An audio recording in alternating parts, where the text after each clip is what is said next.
আসসালামু আলাইকুম। আমাদের আজকে ভিডিওটি সাজানো হয়েছে একই নামের সনদ আবেদন নিয়ে। অনলাইনে একই নামের সনদের আবেদন করার জন্য প্রথমে আপনাদেরকে যেতে হবে একটি ব্রাউজারে। আমি ক্রোম ব্রাউজার বেছে নিলাম।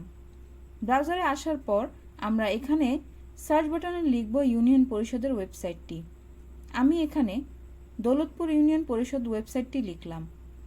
লেখার পরে ওয়েবসাইটটি চলে এলো। এখানে ইউনিয়ন পরিষদের কাঙ্ক্ষিত পরিষদটি চলে এসেছে। এরপর অনলাইন সেবা অপশনটিতে চাপ দিব। এই অপশনে চাপ দেওয়ার পরে নাগরিক সকল সেবা ইন্টারফেসটি চলে আসবে। যেহেতু আমরা একই নামে সনদের জন্য আবেদন করতে চাই, সেহেতু আমাদেরকে চাপ দিতে হবে একই নাম সনদ আবেদন এই অপশনটিতে। এই অপশনে চাপ দেওয়ার পরে প্রথমে পূরণ করতে হবে বাসা নম্বর। আপনারা আপনাদের ইউনিয়নের কাঙ্ক্ষিত বাসা নাম্বারটি দিবেন। প্রতিটা বাসায় একটি বাসা নম্বর রয়েছে। যদি আপনি আপনার বাসা নম্বর না পান, সেক্ষেত্রে আপনার ইউনিয়ন পরিষদের সাথে যোগাযোগ করে বাসা নম্বরটি অনলাইন থেকে নিয়ে নেবেন। এখানে আমি যে কোনো একটি বাসা নম্বর দিয়ে দিলাম।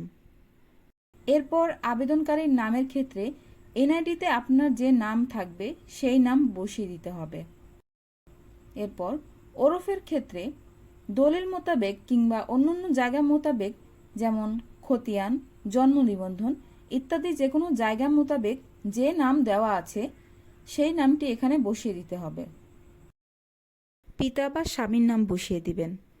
এরপর আছে মাতার নাম বসিয়ে দিবেন। আপনি যে ওয়ার্ডের বাসিন্দা সেটি দিয়ে দিবেন। এরপর আপনি আপনার গ্রাম সিলেক্ট করবেন। তারপর ডাকঘরে আপনার ডাকঘর সিলেক্ট করবেন।